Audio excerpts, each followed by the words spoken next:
Good morning बच्चों। Online कक्षा में एक बार फिर से सभी का स्वागत। बच्चों, आज काफ़ी दिन बाद हमारे अनिवार्य हिंदी की कंपलसरी या सामान्य हिंदी की ऑनलाइन कक्षा होने जा रही है। बीच में थोड़ा सा व्यस्त होने के कारण कक्षाएं रोक दी गई थी। आगे से अब नियमित हमारी कक्षाएं संचालित होगी।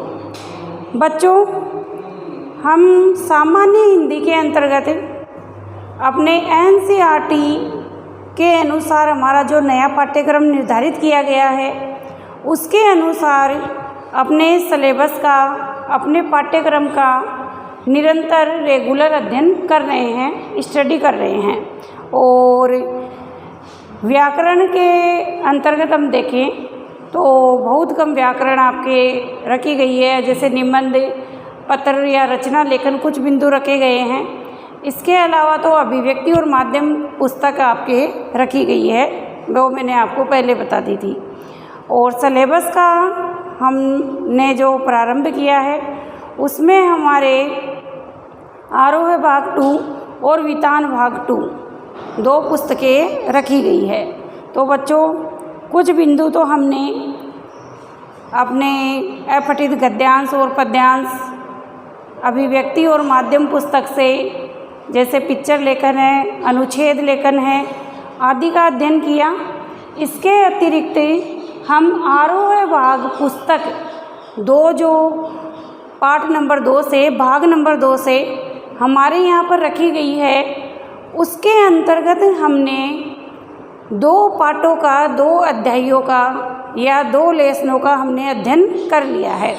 और जहाँ तक मुझे उम्मीद है, मैं मानती हूँ, आशा करती हूँ कि पाठ नंबर 1 जो हरिवंश राय बच्चन जी का था, उस पाठ में के जो वीडियो कक्षाएं हुई है, और दूसरा पाठ हमारा आलोक धनवा जी की पतंग शीर्षक कविता थी, उसकी जो कक्षाएं हुई है वो सभी आपने अच्छी तरीके से देखते हुए, समझते हुए उनका अध्ययन किया होगा और उनका गृह कार्य भी अपनी हिंदी की उत्तर पुस्तिका में किया होगा।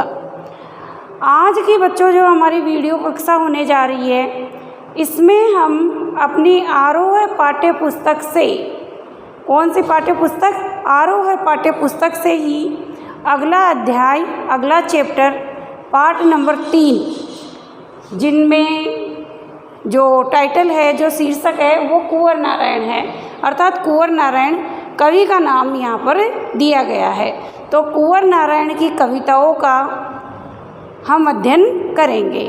कुंवर नारायण की 2 कविताएं, हालांकि उन्होंने काफ़ी सारी कविताएं लिखी है, काव्य संग्रह लिखे हैं, लेकिन उनकी चिड़िया के बहाने और बात सीधी थी, ये 2 कविताएं आपके सिलेबस में, पाठ्यक्रम में रखी गई है। तो अब हमारी भाग नंबर 1, 2 और 3 की जो कक्षाएं संचालित होगी, हम इनमें यह चर्चा या इस पाठ की चर्चा करेंगे। लेकिन बच्चों, कुंवर नारायण की 2 कविताओं का हम अध्ययन करें उससे पहले हमें कवि के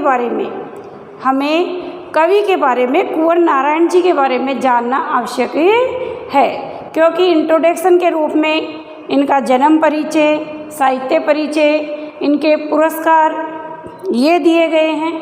और 2 जो कविताएं आपके सिलेबस में रखी गई है उनका पूरा का पूरा इंट्रोडक्शन, उनका निचोड़ या सारांश आपकी पाठ्यपुस्तक में दिया गया है। तो पाठ्यपुस्तक में जब आप देखेंगे तो ये सब आपको उपलब्ध हो जाएगा।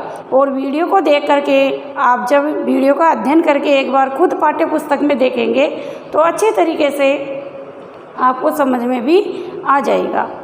बच्चों, हिंदी साहित्य के इतिहास को अगर हम 4 भागों में बांटा गया है या हम बांट कर देखते हैं तो आदिकाल, भक्तिकाल, रीतिकाल और आधुनिक काल, यह 4 कालखंड हमें देखने को मिलते हैं। और इन चारों कालों में हमारा जो आधुनिक काल था उसका प्रारंभ सन 1900 से हो चुका था। कब से हो चुका था? सन 1900 से हो चुका था। तो बच्चों, सन 1900 के बाद में या सन 1900 से जो आधुनिक काल का प्रारंभ हुआ, 1900 से लेकर अब तक जो भी कवि कवयित्री लेखक लेखिका हुए हैं, इन्होंने जो भी साहित्य सर्जन किया है वो सारा हमारा आधुनिक काल के अंतर्गत आता है और ये साहित्यकार आधुनिककालीन साहित्यकार कहलाते हैं। तो मेरा कहने का तात्पर्य है कि हमारे आधुनिक साहित्यकार जो अभी पाठ चल रहे हैं वो सारे आधुनिककालीन कवि हैं। कुछ भारतेंदु युग से है, कुछ द्विवेदी युग से है, कुछ नई कविता के कवि हैं, तो कुछ साठोत्तरी कविता के कवि हैं। तो हम बात करते हैं कुंवर नारायण की, तो कुंवर नारायण हमारे आधुनिक कालीन नई कविता के कवि माने जाते हैं। अब बच्चों हम इनके व्यक्तित्व के बारे में जानते हैं तो हमें पता चलता है कि इनका जन्म 19 सितंबर 1927 को भारत के उत्तर प्रदेश राज्य में हुआ था। कहाँ पर हुआ था? भारत के उत्तर प्रदेश राज्य में हुआ था। अर्थात 19 सितंबर 1927 को ये भारत के यूपी राज्य में उत्तर प्रदेश में पैदा हुए थे। अब इनके जन्म का विशेष परिचय या पारिवारिक स्थितियाँ हमारी पाठ्यपुस्तक में नहीं है, तो सीधा जो है हम इनके साहित्य रचना, इनके वाग्मय पर आते हैं कि इन्होंने साहित्य रचना के अंतर्गत क्या क्या प्रणयन किया है या क्या क्या लिखा है। तो बच्चों उन्होंने साहित्य रचना के अंतर्गत चक्रव्यूह, परिवेश, हम तुम, अपने सामने, कोई दूसरा नहीं आदि काव्य रचनाएं की है। अर्थात आदि इनके काव्य संग्रह है जिनमें इनकी कविताओं को रखा गया है। इसके बाद में हमें देखते हैं तो बच्चों हिंदी साहित्य के आधुनिक काल में कुंवर नारायण अपने आत्मजयी नामक प्रबंध काव्य है उसके लिए विशेष रूप से जाने जाते हैं। कौन सा काव्य? प्रबंध काव्य, और नाम है, टाइटल है इसका आत्मजयी। तो आधुनिक कालीन कवियों के रूप में कुंवर नारायण अपने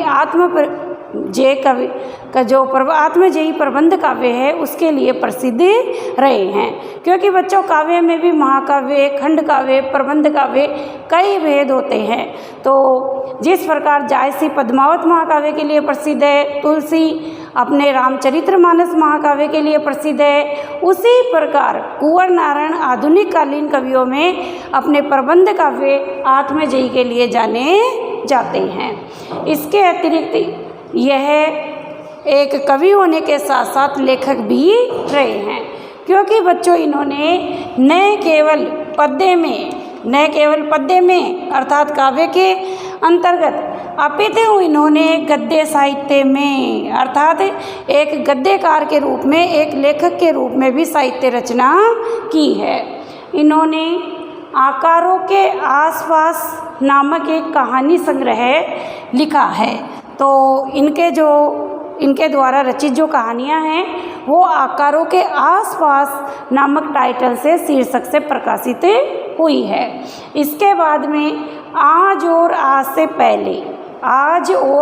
से पहले इनका नंबर 2 समीक्षात्मक पुस्तक है। और समीक्षा का अर्थ होता है बच्चों बुक ऑफ रिव्यू, अर्थात पुस्तक की समीक्षा, आलोचना, अर्थात जिसके अंतर्गत कवि किसी भी कवयित्री या लेखक या लेखिका या साहित्यकार के साहित्य का पूरा क्या करता है? रिव्यू करता है, समीक्षा करता है, उसके गुण दोषों की परख करता है, तो उसे समीक्षा या आलोचना कहते हैं। तो इन्होंने आज और आज से पहले समीक्षा लिखी है, तो ये हमें एक कवि और लेखक के साथ साथ समीक्षक के रूप में भी देखने को मिलते हैं।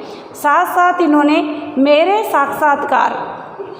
साक्षात्कार भी इनका जो है पुस्तक प्रकाशित हो चुकी है, जिसके अंतर्गत इनके व्यक्तित्व और कर्तृत्व के संबंध में जो भी इंटरव्यू इनके जीवन काल में दिए गए वो सारे इंटरव्यू मेरे साक्षात्कार नामक पुस्तक में प्रकाशित हो चुके हैं।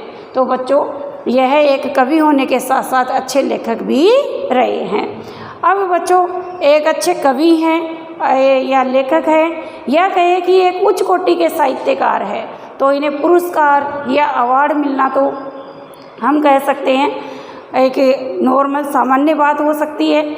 लेकिन इन्होंने साहित्य के क्षेत्र में ज्ञानपीठ जैसे महत्वपूर्ण पुरस्कार भी प्राप्त किए हैं। तो पुरस्कारों की बात करते हैं तो प्रमुख पुरस्कारों में इन्होंने हालांकि पुरस्कार तो इन्हें काफ़ी सारे मिले हैं, लेकिन प्रमुख पुरस्कारों में इन्होंने साहित्य अकादमी सम्मान दिया गया है, कुमारन आसान सम्मान इन्हें मिला है, लोहिया सम्मान इन्हें मिला है जो राम मनोहर लोहिया के आधार पर उनके आधार पर दिया जाता है।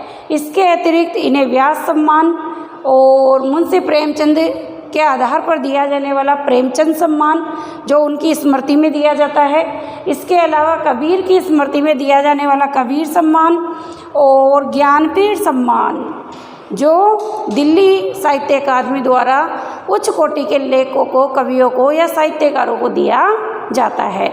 तो बच्चों, ज्ञानपीठ एक उच्च कोटि का साहित्य सम्मान है, तो ये ज्ञानपीठ पुरस्कार से भी नवाजे गए हैं, ज्ञानपीठ पुरस्कार भी इन्हें मिल चुका है।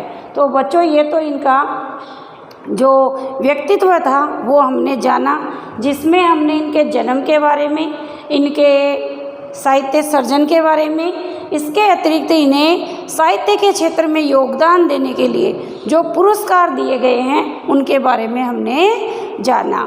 इसके अतिरिक्त बच्चों, अगर हम देखें तो आपकी पाठ्य पुस्तक में पेज संख्या 15 में 15 पेज नंबर पर हम देखते हैं तो आगे लिखा है, न जाने कब से बंद एक दिन इस तरह खुला घर का दरवाज़ा, न जाने कब से बंद एक दिन इस तरह खुला घर का दरवाज़ा, जैसे गरद से ढकी एक पुरानी किताब।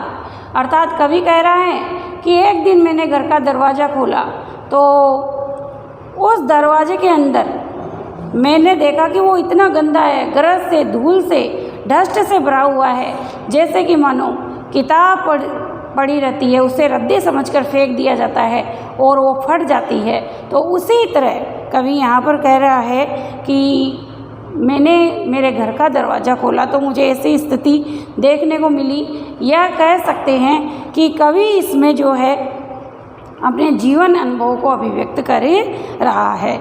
अब आगे हम देखते हैं, गरद शब्द का अर्थ होता है बच्चों रेत। गरद से ढकी हुई पुरानी किताब खोलने की बात कहने वाले कुंवर नारायण ने सन 1950 के आसपास अपने काव्य लेखन की शुरुआत की थी कि बच्चों, गरद से ढकी हुई एक दिन न जाने खुला ऐसे दरवाज़ा, जैसे गरद से ढकी हुई किताब। अर्थात कवि अपनी स्मृतियों को, जो पुरानी स्मृतियां हैं, जो गरद से समय के साथ में ढक चुकी है, जिन्हें कभी भूलता जा रहा है, उन स्मृतियों को अपने काव्य में, काव्य संग्रह के रूप में, अपने गद्य साहित्य के रूप में सजो करके हमारे सामने प्रस्तुत कर रहा है। ये तो इस पंक्ति का अर्थ है। लेकिन जब बच्चों आगे हम देखते हैं तो राइटर ने लिखा है कि गरद से ढकी हुई किताब खोलने वाले आधुनिक कालीन कवि कुंवर नारायण के लेखन की, साहित्य सर्जन की हम बात करते हैं तो इन्होंने 1950 से अपनी साहित्य रचना का प्रारंभ किया था। अर्थात बच्चों, साहित्य के क्षेत्र में ये 1950 में 1950 के समय में ये आए। 1950 के बाद में इन्होंने साहित्य रचना करना प्रारंभ कर दिया था। इन्होंने कविता के अलावा चिंतन परक लेख, कहानियाँ, सिनेमा तथा अन्य कलाओं पर भी समीक्षाएं लिखी है। तो बच्चों आगे इंट्रोडक्शन में लिखा है कि न केवल इन्होंने काव्य संग्रह, कविताओं की रचना की है, अपितु चिंतन परक लेख, अर्थात कई सब्जेक्ट, कई विषय वस्तु ऐसे होते हैं जिन पर बहुत सोच समझ करके, विचार करके लिखना होता है। तो ऐसे चिंतन परक आर्टिकल, टाइटल भी इन्होंने लिखे हैं, स्टोरी, कहानियाँ भी इन्होंने लिखी हैं। सिनेमा जगत, जो सिनेमा जो है, फिल्मी जगत जो है, फिल्म और समाज का क्या संबंध है, सिनेमा जगत का साहित्य पर क्या प्रभाव पड़ रहा है, जनता पर क्या प्रभाव पड़ रहा है, इन स्थितियों को लेकर भी इन्होंने कई पुस्तकें लिखी है तथा अन्य कलाओं पर भी इन्होंने समीक्षाएं लिखी हैं। अन्य कलाओं में हम कोई भी कला ले सकते हैं, जैसे चित्रकला है, संगीत कला है, नृत्य कला है। तो इन्होंने अपने रिव्यू, अपने विचार, जो थॉट है वो लिखे हैं। तो कहने का तात्पर्य है 1950 से इन्होंने अपने लेखन का प्रारंभ किया। कवि होने के साथ साथ ये उच्च कोटि के गद्यकार भी हैं। काव्य संग्रह के अतिरिक्त इन्होंने चिंतनपरक लेख और समीक्षाएं अर्थात आलोचनाएं और इन्होंने कहानियाँ भी लिखी है। किंतु कविता की विधा को ही उन्होंने अपने सृजन क्रम में हमेशा प्राथमिकता दी। लेकिन बच्चों, गद्य लेखन के अतिरिक्त इन्होंने काव्य संग्रह भी लिखा, कविताएं भी लिखी, लेकिन इनका जीवन का मूल लक्ष्य या जो उद्देश्य था वो गद्य की अपेक्षा पद्य था। अर्थात इन्होंने पद्य बहुत अधिक मात्रा में लिखा, उसे उन्होंने प्राथमिकता दी, उसे उन्होंने महत्व दिया। नई कविता के दौर में जब प्रबंध काव्य का स्थान प्रबंध तव की दावेदार का अर्थ होता है अधिकार रखने वाली लंबी कविताएं लेने लगी, तब कुंवर नारायण ने आत्मजयी जैसा प्रबंध काव्य रचकर भरपूर प्रतिष्ठा प्राप्त की। भरपूर का अर्थ होता है पूरी तरह से, प्रतिष्ठा का अर्थ होता है मान सम्मान, और इनका मान सम्मान कौन से क्षेत्र में? साहित्य के क्षेत्र में। कहने का तात्पर्य है कि जब ये 1950 में साहित्य के क्षेत्र में आए तो आधुनिक कालीन कवि काफ़ी लंबी लंबी कविताएं लिख रहे थे, उन्हें ही वो प्रबंध काव्य बता रहे थे। लेकिन उन्होंने इन सब भ्रांतियों को तोड़ते हुए साहित्य के क्षेत्र में उन कवियों से आगे निकलते हुए अपनी लेखनी चलाते हुए आत्मजयी जैसा प्रबंध का महाकाव्य, उच्च कोटि का काव्य जो है इन्होंने सर्जित किया। उच्च कोटि के प्रबंध काव्य की इन्होंने रचना की और इसी के परिणाम स्वरूप, इसी के कारण इन्हें साहित्य के क्षेत्र में मान सम्मान की प्राप्ति हुई। काफ़ी ख्याति नाम इन्होंने प्राप्त किया। आलोचक का अर्थ होता है जो आलोचना करता है, गुण दोषों की परख करता है। तो जो आलोचक है वो ये मानते हैं कि इनकी कविता में व्यर्थ का उलझाव, अखबारी सतहीपन, वैचारिक धुंध के बजाय संयम, परिष्कार और साफ सुथरापन है। तो बच्चों, 2 लाइनों की, 2 पंक्तियों की ये उद्धरण चिन्ह में, इन्वर्टेड कोमा में, डबल उद्धरण चिन्ह में एक पंक्ति दी हुई है, जिसके संबंध में आलोचक जो है वो अपने थॉट, अपने विचारों में कहते हैं कि ये जब कविताएं लिखते हैं तो इनकी कविता में व्यर्थ का उलझाव, अर्थात ये पाठक को उलझाते नहीं हैं, सीधे साधे ढंग से अपने बात, अपने मनोविचार, अपनी मनोव्यथा कह देते हैं। इसी तरह अखबारी सतहीपन का अर्थ होता है कुछ लोग झूठे स्थान के लिए, प्रदर्शन के लिए, नाम प्राप्त करने के लिए लिखते हैं, अखबारों में अपनी प्रतिष्ठा प्राप्त करने के लिए लिखते हैं। लेकिन इन्होंने जो भी लिखा वो साफ सुथरा लिखा, पाठकों के लिए लिखा, अपने हृदय की अनुभूतियों को गहराई से जो है साहित्य के धरातल पर उतारा। ऐसा नहीं कि झूठा प्रदर्शन करने के लिए लिखा हो। और इन्होंने बहुत ही जो है साफ सुथरे ढंग से अपने साहित्य की रचना की है। भाषा और विषय की विविधता इनकी कविताओं के विशेष गुण माने जाते हैं। अब बच्चों, इनकी कविताओं के गुणों की बात करते हैं तो नंबर 1 पर तो है भाषा, नंबर 1 पर तो क्या है? भाषा। और दूसरा है विषय विविधता। दूसरा क्या है? विषय वस्तु की विविधता। तो भाषा का तात्पर्य तो है लैंग्वेज से, और लैंग्वेज आधुनिक कालीन कवि है तो खड़ी बोली हिंदी है। और विषय वस्तु की बात करते हैं तो विषय वस्तु इनकी जो है वो ऐसी है कि सब कवियों से बिल्कुल भिन्न है और सबसे अलग थलग है। सीधे साधे पॉइंट्स को लेकर भी इन्होंने बहुत ही कटाक्ष से, व्यंग से, बहुत ही सरल ढंग से, उलझाव से रहित होकर अपनी बातें कह दी है। तो केवल ये एक विषय वस्तु पर बात नहीं कहते हैं, अलग अलग विषय वस्तु पर अपने थॉट, अपने विचार, अपने मनोभाव अपनी कविताओं में रखते हैं।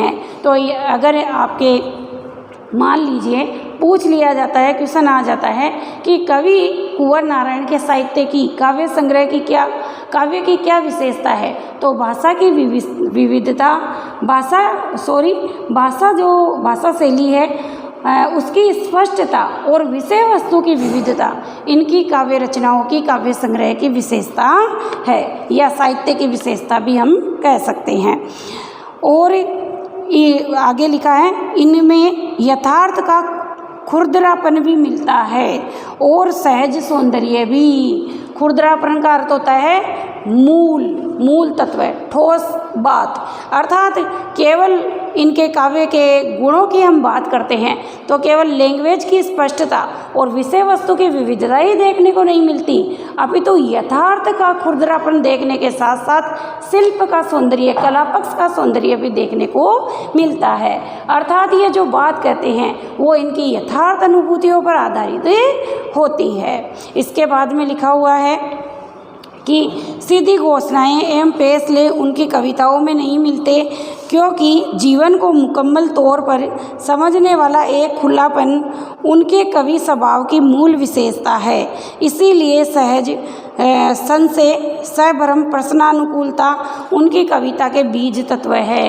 कहने का तात्पर्य है मानव मन में कई भावनाएं जिज्ञासाएं हैं, उन भावनाओं जिज्ञासाओं को ये पूरी तरीके से पाठक के सामने रखते हैं और उन्हें शांत करने का प्रयास करते हैं। आगे बच्चों हम थोड़ा सा इंट्रोडक्शन जो है पाठ के बारे में, इनकी जो 2 कविताएं ली गई है, कविता के बहाने और बात सिद्धि थी, उन पर आते हैं। यहाँ कुंवर नारायण की 2 कविताएं ली गई है। पहली कविता कविता के बहाने इन दिनों संग्रह से ली गई है। तो कुंवर नारायण की पहली कविता हम देखेंगे, कविता के बहाने, वो इनकी इन दिनों कविता एक काव्य संग्रह है कविताओं का, तो उनसे ली गई है। छोटी सी कविता है लेकिन है अपने आप में बहुत ही सटीक, सारगर्भित और गंभीर कविता है, बहुत ही महत्वपूर्ण यथार्थ विषय वस्तु पर कवि ने अपनी बातें कही है। तो पहली कविता कविता के बहाने इनकी इन दिनों काव्य संग्रह से ली गई कविता है। आज का समय कविता के वजूद शब्द का अर्थ होता है बच्चों अस्तित्व, उसका वर्चस्व है या अस्तित्व है या महत्व है। आज का समय कविता के वजूद को लेकर आशंकित है, शक है कि यांत्रिकता के दबाव से कविता का अस्तित्व नहीं रहेगा। ऐसे में कविता की अपार संभावनाओं को टटोलने का एक अवसर देती है।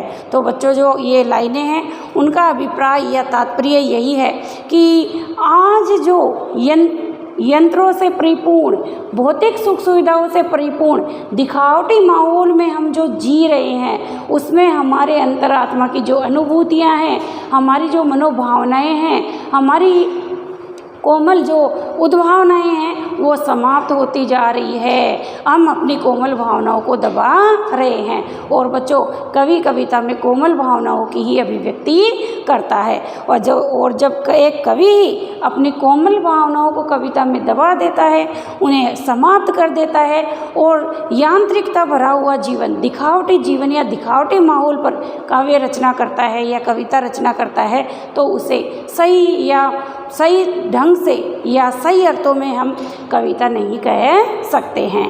तो यह बताने के साथ साथ आगे लिखा हुआ है, कविता के बहाने एक यात्रा है जो चिड़िया फूल से लेकर बच्चे तक की है। एक ओर प्रकृति है तो दूसरी ओर भविष्य की तरफ बढ़ता हुआ बच्चा।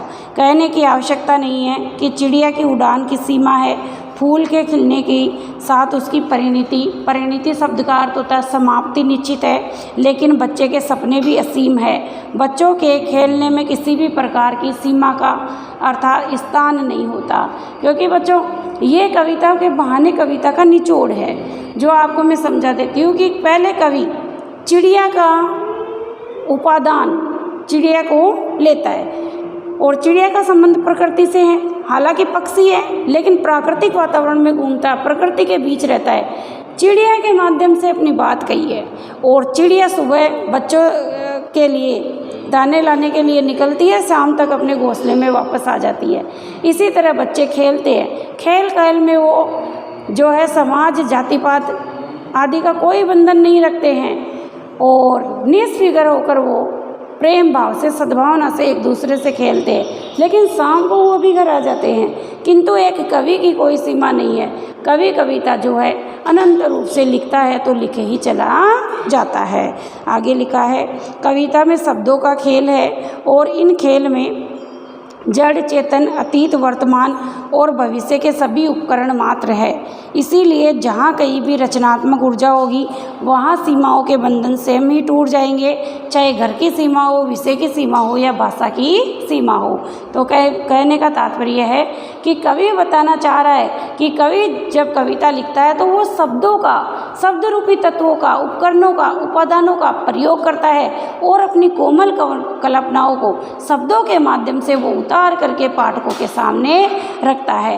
उसके पास न तो कोई विषय वस्तु की सीमा होती है, न भाषा की सीमा होती है। वो जैसा चाहे अपने भावों को वो शब्दों के माध्यम से रूप दे सकता है, आकार दे सकता है। तो कविता के बहाने इनकी बहुत ही सुंदर, बहुत ही छोटी सी प्यारी सी कविता इन दिनों काव्य संग्रह से लेकर आपके पाठ्यक्रम में रखी गई है। नंबर 2 पर हम देखते हैं तो दूसरी कविता है, बात सीधी थी पर जो कोई दूसरा नहीं। तो दूसरी कविता बात सीधी थी कोई दूसरा नहीं काव्य संग्रह से ली गई है। इसमें कत्ते और माध्यम के द्वंद्व को उकेरते हुए भाषा की सहजता की बात कही गई है।